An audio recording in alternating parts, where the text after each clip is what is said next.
Another question. Due to medical reasons, some people are unable to fast. Could there be the flu or the cold, or would it have to be when you have become, like bedridden or hospitalized? I've already covered that. There are some cases where you can permanently not fast. Diabetes could be one of them.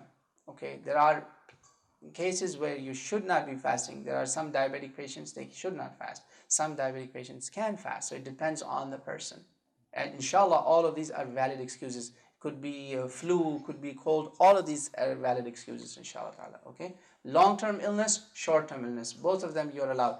One thing now, if it's a long-term illness, you cannot fast next year and the year and the year after. Start giving fidya.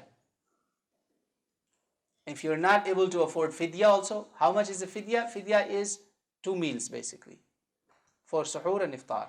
You could give fidya to one family for the whole month, and that will cover for you. In fact, more than that. Let's say you are 3-4 people in a household, and there's a household that needs to fast 5-6 people. Put food for them, like with rice, wheat, and basic things with which they cook. It will cover everything. Anas ibn Malik radiallahu anh, when he became very old, Anas, Prophet made dua for him to give him long life. Anas lived 100 plus, 101, 102 years old. But when he was older, he could not fast.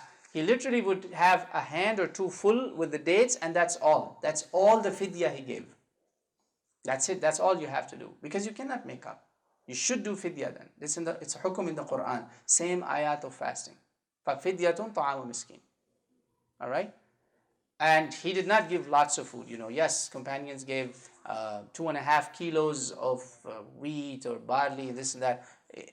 It has to be, average food. If you don't have, you can't afford it, give whatever you have. It's okay. Even if you, let's say, bought 2 kilos of dates and that's it. That's all you can afford. That's your fidya for one person, inshallah. All right? That's why I gave you the minimum, the least number, inshallah.